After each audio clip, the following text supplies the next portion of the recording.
Well, hello and welcome to Being Catholic Media. I'm glad you have joined us today for part two in our Flame of Love series called The God Who Speaks. And joining us again today to share on this second part about the family is Tony Fodor over there in Wales. Hello, Tony. How are you? Hi, Carol. Good to see you. Thank you. It's great to have you. Again, I know we had a great response, a really positive response from our last video, which talked about how the flame of love can affect our lives in a positive way. And just to really, I guess, Tony, just to give our viewers a recap on the last video and what it was all about. I know you shared about the flame of love is God's word living inside of us, guiding us, giving us peace, and how God speaks to us through daily inspirations. So perhaps you can just give us a brief recap for those who maybe haven't seen the last video.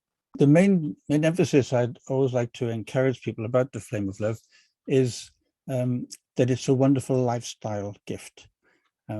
Especially when we look around, certainly at our young people, there seems to be an awful lot of unhappy people around who are sad and hopeless and fearful with panic attacks.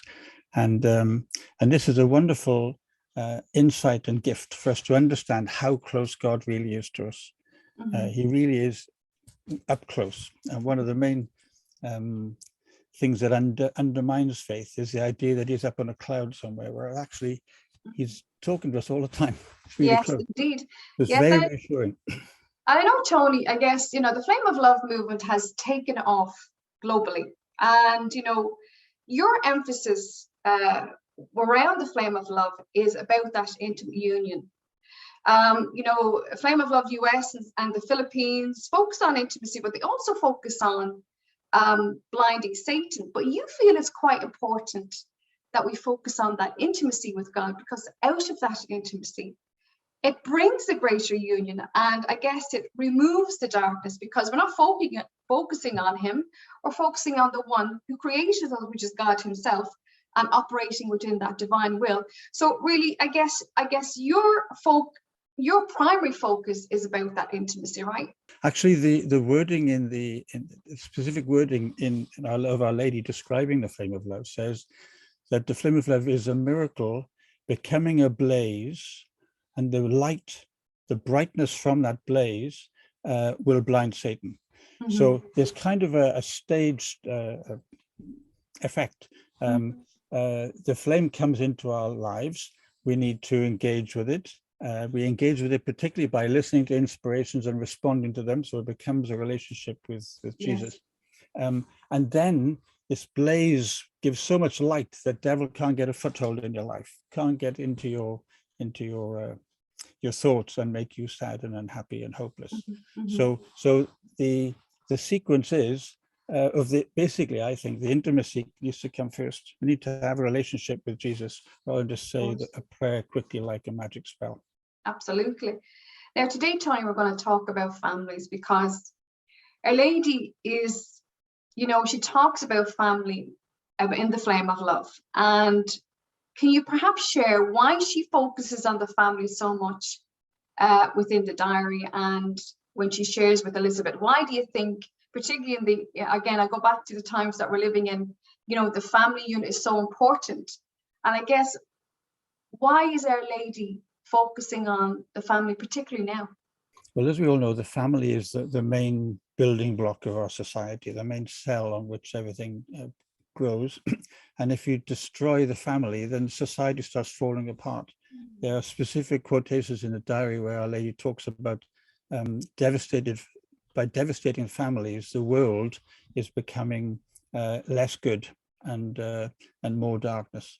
So also, apart from us looking around at our situations and the policies of different governments, we remember, even going back decades, Sister Lucia of Fatima receiving a message saying that Satan's last battle will be against the family. And then when we look around, we literally see that happening. Going back 20, 30 years, the bank started giving a mortgage on 2 incomes instead of 1 income. So the mother had to go back to work after she had the baby. All right. There's been tax breaks in the UK, certainly. You're better off tax-wise if the two of you remain unmarried than if you get married and live in the same place.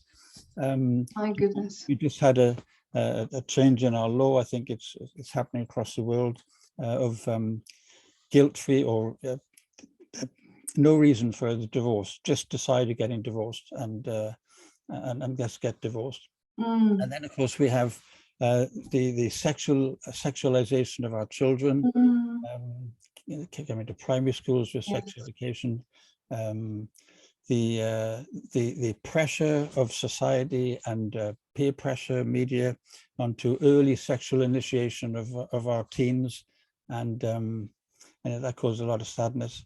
The whole reason why sex under 16 in the UK is illegal on paper is because the relationships are too immature below that age.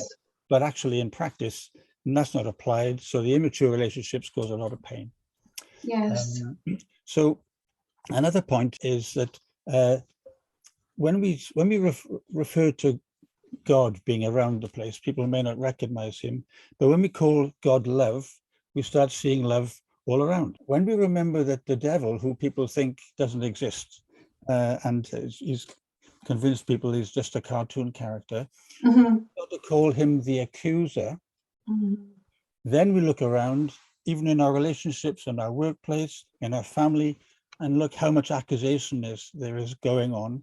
And we see that actually that division is happening quite a bit. The whispers in whichever the ear is, are hearing the negativity, we're judging people. So God doesn't accuse. I heard a prophecy recently. God doesn't accuse us of when we do something wrong. He convicts us. We have a gentle sense in our heart. I feel awkward. Maybe I shouldn't have spoken like that to the lady in here. It's kind of gentle. I feel uneasy. But if I'm hearing you're rubbish, you're silly, I can't believe you did that. God never speaks to us like that. That's always the devil. Yes. Look out for the accuser in our families. Yeah. Just a reminder to you watching that we're going to attach a presentation that we put together around this content. So when we finish this interview, you can have a browse at your leisure at the content we're discussing here, to show that it's actually what Tony is talking about is backed up not only in scripture, but is backed up with the diary as well. But just focusing then again back on the family there. In the diary, the Lord says, don't forget your principal missionary work will always to be your own family. And then Elizabeth went on to say, she says, I will bless your family greatly. I will free them from the evil one who disturbs the family. Peace. Just trust in me. And then Elizabeth says, oh Lord, the family discord is so great that only a miracle will help. And then Jesus says himself, can't I work a miracle? Now, I think most of us will agree that, you know, within all families, there's always turmoil at some point. We'll always disagree with each other. Some families are great at forgiving and moving on, but there are those who find it challenging, who find it difficult to forgive each other. So in terms of the miracle that the Lord will work here, Tony, in your opinion, what kind of miracle is he talking about here? The big phrase and repeated phrase all through the diary is that the Flame of Love will bring about miracles deep in heart. In fact, Our Lady is very confident that it will be known all over the world because of the fact that it brings about healing and miracles in hearts. So when we look at the heart and what miracles the heart may need, there's kind of a me of my heart heading, if you like, of our woundedness, just going through life. Life happens, death, bereavement, things like that. There's also my behavior. So not just how the world treats me, but my behavior can become compulsive in terms of habits, gambling, pornography, alcohol. And one of the miracles that happens there is the gift of purity. So the Flame of Love just undoes some of those bad habits, and steadily we find ourselves doing more good and being more kind. And we may look back after a few weeks or months and hardly recognize ourselves. Yes. Hopefully other people will Yes. think Yes. of change as well. You know. Also families tend to take offense Mm, between us, and once we take offense, it's difficult to break that division. But of course, one person, often we might say the stronger of the two people who've had an argument, will be the stronger one makes the first move. And usually it's a kind of a humbling thing, and we'll apologize, even if we didn't do anything wrong sometimes, but we'll still apologize. And next thing, we're friends. But it takes a miracle perhaps to get those two defiant people to think twice, on second thoughts, maybe I was unfair, and to make that first move. So there's miracles on lots of levels. In terms of families as well, I think a major point that is worth observing is that a lady says she wants to raise up an army of reparation, an army of reparation. Now, it's ingenious for families to be the main focus of this as it spreads across the world, because if you think about motivated parents, the love of a parent for their child is very sacrificial, from the time they're in nappies till the time they're giving you attitude. Yes. And that sacrificial love is when we realize that my 16-year-old needs prayer, or my 18-year-old is just devastated because of a broken relationship, or whatever is going on around us. We as parents will do whatever we can, particularly if we know there's a very powerful prayer opportunity that exists. We will pray.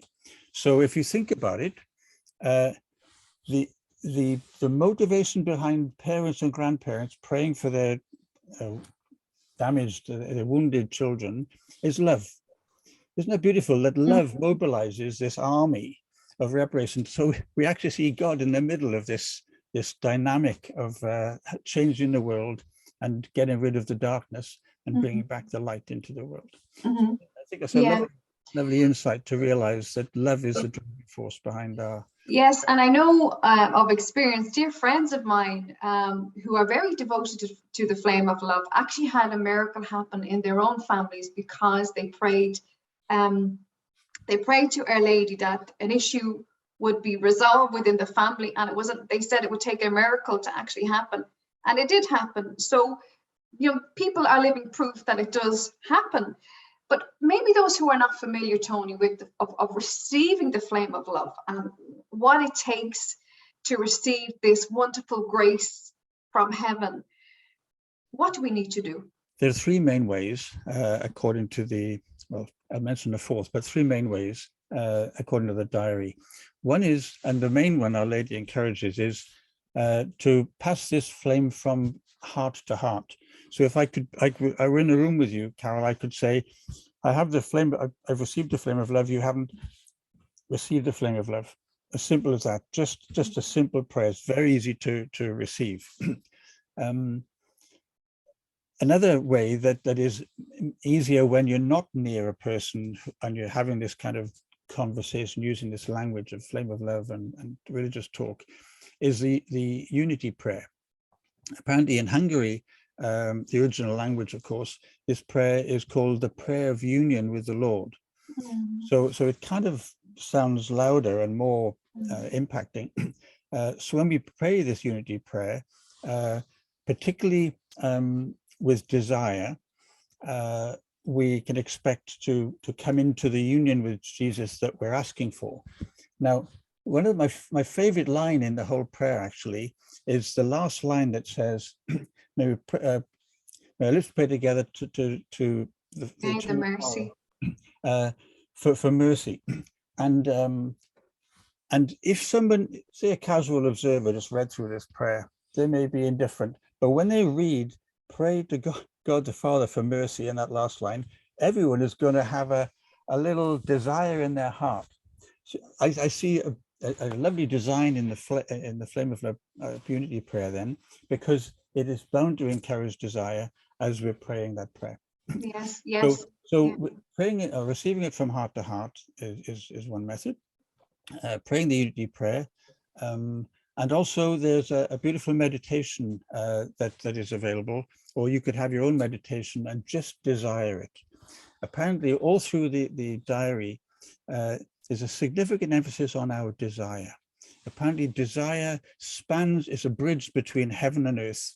It really gets God's attention when we're desiring for my child to be happy, or whatever that kind of heart intention is. Remember, our desire is our will, and our will is a significant part of the whole journey of mankind since the fall in the Garden of Eden, where we were separated from God's will. And of course, as we come back now with the unity prayer, we're praying ourselves in union with the will of God. We're restoring ourselves to that original place of dominion and powerful will. So, and even throughout the Psalms and throughout the Bible, the Lord wants us to seek Him with all our hearts. Knock on the door and you shall find, seek me. And the flame of love is just really a continuation of that.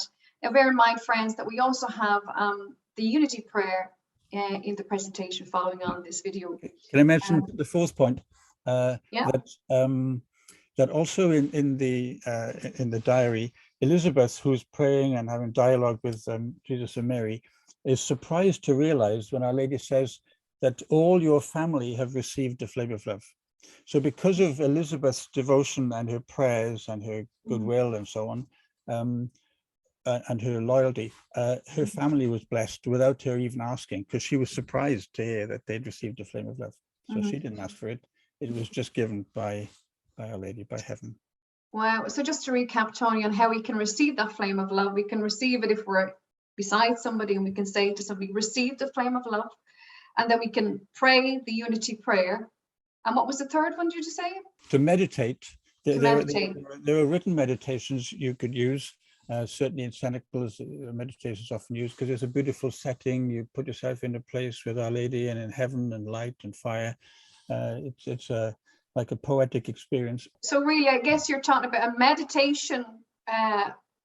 Do we need to quote the flame of love, or do we need to just pray and just receive from the Lord Himself? Desire is the main. Desire. Beautiful. Desire. You could have an intimate conversation with Our Lady and desire it, and I'm sure she wouldn't disappoint and say, "No, you have to get on her bus and find Tony." Or whatever. Just to, I think we touched on this the last time, Tony. We talked about this is not essentially the flame of love is not a new movement as such. It's more about getting back in touch with the Lord Himself, isn't it?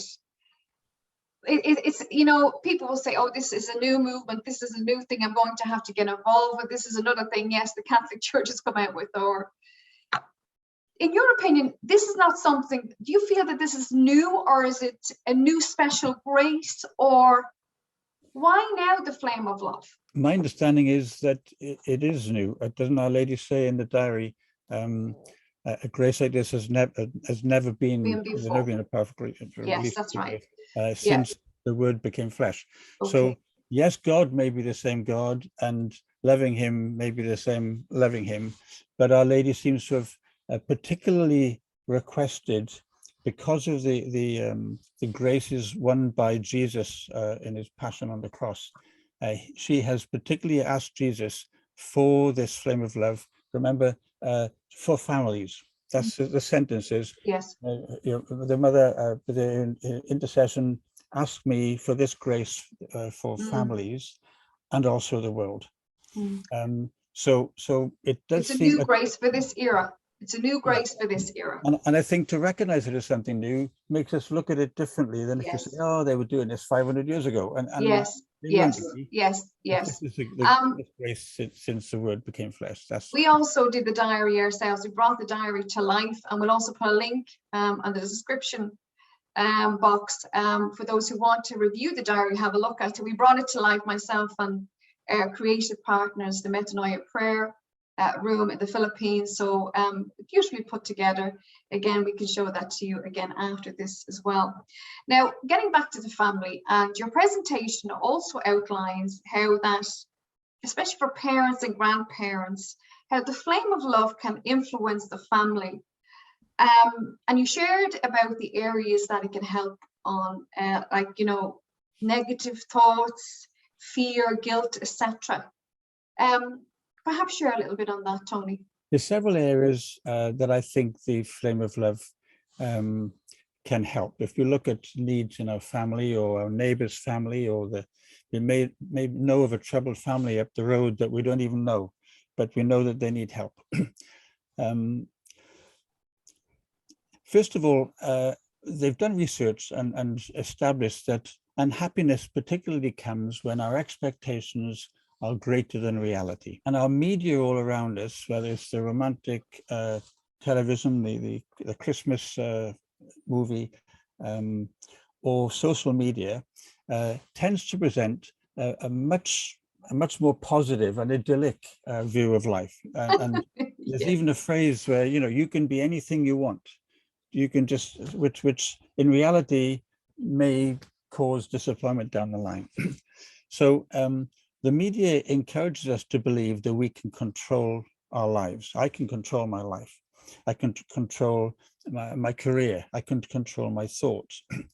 And when we realize that we can't control your life or your career or your thoughts, at least not as carefully as we'd hoped, that tends to cause disillusionment, in some people fear, depression, when they start to realize how weak we really are.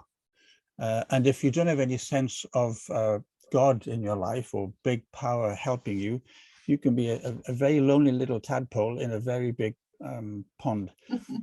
So the unhappiness that comes from going through life and being disillusioned is healed when we start bringing Jesus into our lives, so that Jesus' plan for life, whatever that is, for my day today, for my week this week, for my career into the next 5 years and beyond, that's all up to him now. So I don't need to worry about it. There's also, of course, life wounds. People who've been damaged by life, spouse died, or there was a terrible accident, or whatever's happened, just straightforward tragedy. And a particularly interesting area, I believe, of healing was brought to life by a chap called John McTierney, I think his name is, McTiernan. And he points out broken hearts. He had a revelation from the Lord about how routinely common a broken heart is. And he elaborates that he didn't realize that in his own life, he felt kind of a dullness. There was a liveliness missing from his life. Relationships were kind of muted, and he knew there was something wrong with his life, but didn't know what it was. And he had a revelation. And since he's had this revelation and looked around, research in this area shows that almost every child of divorced parents has suffered a broken heart.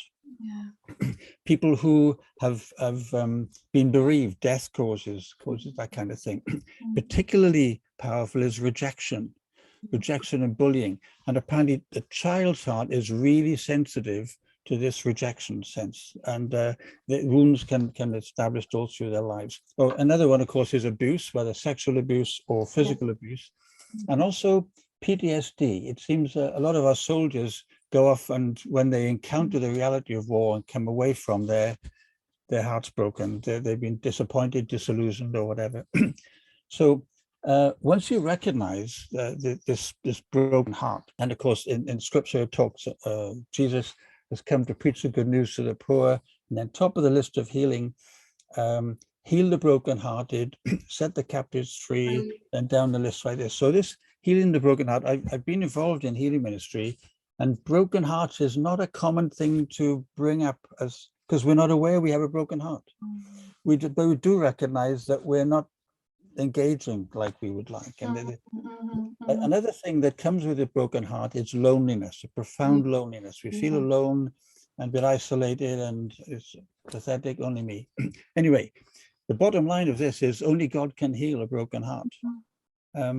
So when we recognize the heart-centeredness of the flame of love, there are many people out there. We may think there's a pandemic of some virus, but there's definitely a pandemic of broken hearts when we start looking at all the divorce, the adults involved have broken hearts, the children involved broken hearts, and then the abuse of people, immature relationships. goodness, our hearts all need healing. Yeah, and I think sometimes too, you know, I'm also a trained counselor, and you know, through my own experience, people can sometimes walk through life and go through life without addressing any of these issues, or realizing that there is a healer out there who can provide the ultimate healer. And I think if the world turned to our Lord more often, it would be a lot more healthier place. But you also talk about as well, Tony, in your presentation about children, and I know we're going to be doing in part 3, we're going to specifically focus on our young and how the Flame of Love can help them in their daily lives. So again, that we'll cover that in part 3. But Our Lady says, for family members with little or no faith, the flame of love in you and its effects promise to bring miracles of healing and conversion deep into hearts. This grace is for every soul in the entire country, everyone who desires God. Now that goes back to your point then about Tony, about desire, that if everybody desires God, this beautiful grace will also be available to them. Yeah, and also I recognize a distinction in the diary between people who have no faith and people who have faith.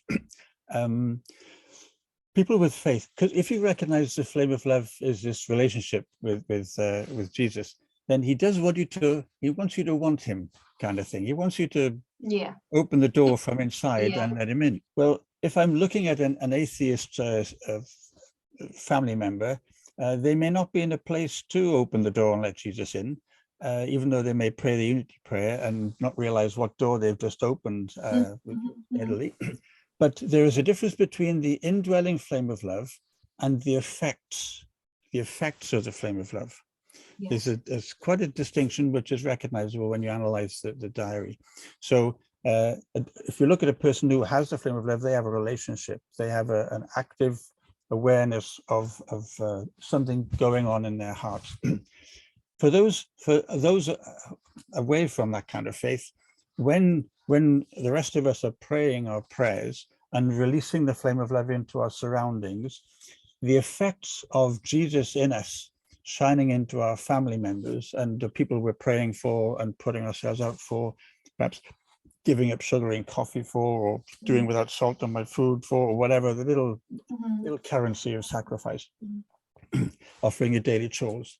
That person is going to be receiving the effects of this grace. Wow. And these effects can be massive. Our Lady spoke to Elizabeth one day and said, today, every soul in the nation of Hungary is being affected by the flame of love, and Satan is bound. Everyone's being released from darkness, and everyone is aware and open to more positive, godly thoughts. So it's like the darkness that kept them controlled is released, and now they can see things differently and recognize error and deception. So the effects, we can release the effects around us, particularly into people with no faith. But actually, I think the goal is for them to end up with the flame of love. But of course, that may be a steady process. Just want to jump in here. We had a technical glitch there. I don't know what happened. Tony was moving very, very quickly, and his speed was affected. So that wasn't their fault. God only knows what's happening here. The diary also states, the effusion of graces will also reach the souls of the non-baptized with its effect of grace. And that's quite powerful, Tony. This is really, really great stuff here. This is how really the flame of love really is on fire. This is what it can do to those souls who haven't been, who Our Lady says, who do not know the love of God, or who haven't been baptized. Again, and again, it reaffirms that point that it says it's the effect of the flame of love that can reach those. So it's a really brilliant, it's a wonderful movement for our time. But moving on to your presentation again, you go back and you talk about these inspirations, these nudges, these divine inspirations from God. And you also talk about trust. Trust, we must trust God in our lives. We must hand essentially our lives over to him. So perhaps you can share a little bit more about that. I do love the divine mercy image of Jesus, which we have included. Yeah, and Jesus specifically asked to have titled on the bottom of the picture, Jesus, I trust in you. And in a way, as soon as you say that line to yourself, what's Jesus teaching us to say? He doesn't ask us, do you trust me? He says, pray these words, Jesus, I trust in you. And it seems basically we don't. Even strong Christians with devout faith, they can still be as fearful as the next person. Several times, well, all through the diary, Jesus is very sad. What hurts me most is that you don't trust me, or people don't trust me. There's a particular quote I've got written here: have total trust in me. This is the key to my heart. So this is particularly what we're led to, of course. When we're walking down the road and we feel God guiding us, after a few days or weeks of listening to these inspirations and seeing that they actually lead us into a good place, and I feel good about walking with them, we're gaining confidence, we're gaining trust.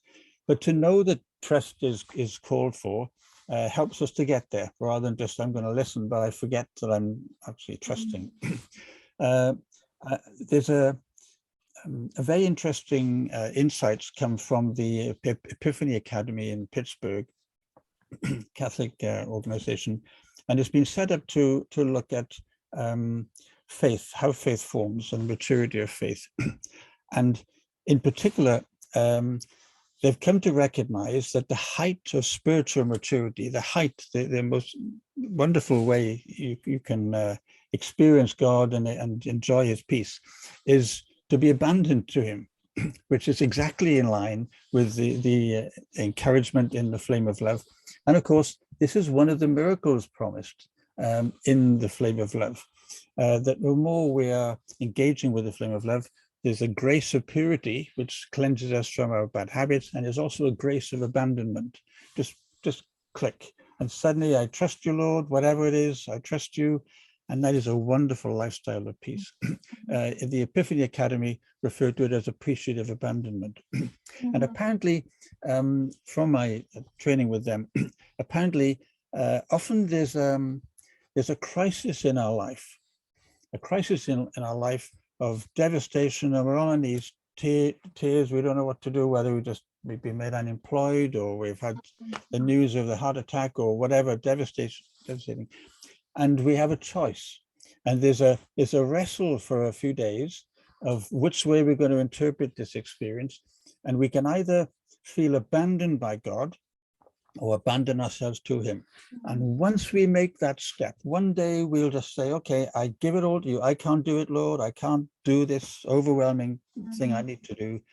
Once we have that moment of abandonment and give it to him, it's like a switch goes.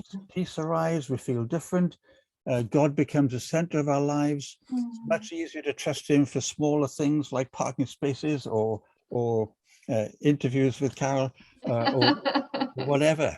Yes. After the big stuff, the small stuff comes easy. So we need to look at those crises in our lives as an opportunity to trust God, and the rest of the world gets much easier, because this peace, this maturity of spiritual experience comes with a great peace when we trust God. When you know and trust God's looking after everything in your life, all the bits you can't see, all the family members, you see a need, you said a prayer, now you know God's looking after that.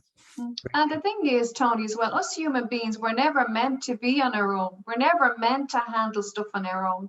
And this is the thing that folk forget. You know, when we're going through, like you say, difficulties or challenges, we automatically take this thing all upon ourselves, but the Lord doesn't want that. He's your partner throughout this life, if you would let him. So for families, Tony, for those maybe who are watching, who have struggles in their families, or, are dealing with awful situations, what would be the takeaway from this video that you would give to them around getting that grace of the flame of love? Well, number one, I'd be very excited if I was a parent or grandparent.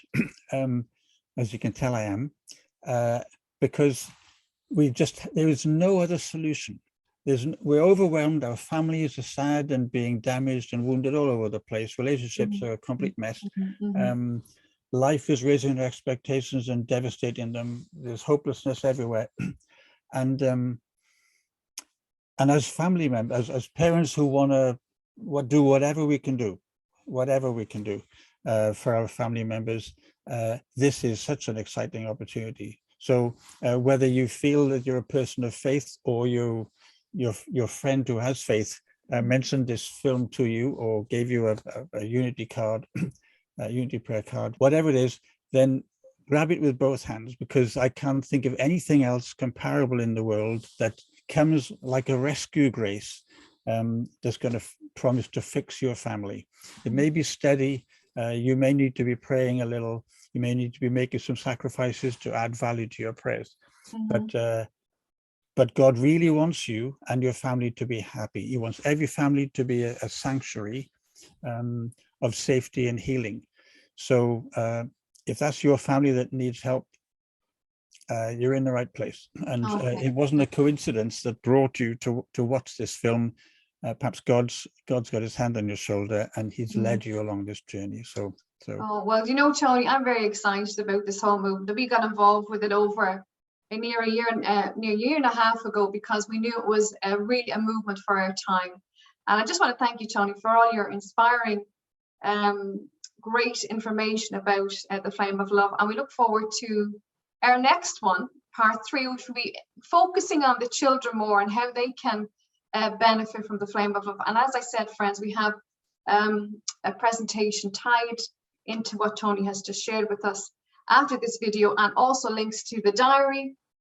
And we'll also friends, we also have the unity prayer on our website also, and more stuff on the Flame of Love, so do check that out.